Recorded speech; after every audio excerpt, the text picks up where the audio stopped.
Hi hello friends, మీరు చూస్తున్నారు middle class Mahesh. మాజీ మంత్రులు అనిల్, అంబటి రాంబాబుపై చంద్రబాబు విమర్శలు చేశారు. దీనిపై ఈరోజు వీడియో చూద్దాం. ఇటువంటి మరిన్ని ఇంట్రెస్టింగ్ విషయాలు ఎప్పటికప్పుడు నోటిఫికేషన్ పొందడం కోసం ఇప్పుడే మన ఛానల్ని సబ్స్క్రైబ్ చేసుకోండి. అలాగే ఒక ఛానల్ లైక్ చేసి నాకు సపోర్ట్ చేస్తారని ఆశిస్తున్నాను. ఇంకా ఏమాత్రం లేట్ చేయకుండా వీడియోలోకి వెళ్దాం.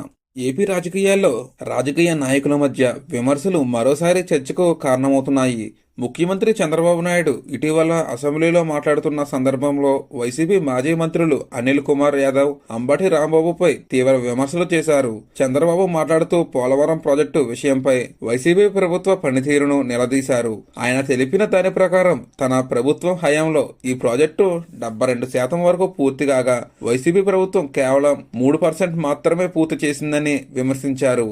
అలాగే ప్రాజెక్టుల ప్రాధాన్యతను తక్కువ చేసి మాట్లాడడంపై ఆయన మండిపడ్డారు. సెంట 1% అని ఒక మంత్రి అవహేళన చేస్తే మరో మంత్రికి టీఎంసీకి క్యూసెక్కుల తేడా తెలియదు అని ఆయన అన్నారు. ఈ వ్యాఖ్యలు వైసీపీ శ్రేణుల్లో తీవ్ర చర్చకు దారితీశాయి. ప్రతిపక్షం ఇంకా అధికార పార్టీ మధ్య మాటల యుద్ధం కొనసాగుతుందని భావిస్తున్నారు. మరి దీనిపై మీరేమంటారో కామెంట్లు తెలియజేయండి. ఇటువంటి మరిన్ని ఇంట్రెస్టింగ్ విషయాలు ఎప్పటికప్పుడు నోటిఫికేషన్ పొందడం కోసం మన ఛానల్ని సబ్స్క్రైబ్ చేసుకోండి. అలాగే ఒక ఛానల్ లైక్ చేసి నాకు సపోర్ట్ చేస్తారని ఆశిస్తున్నాను. Thank you friends.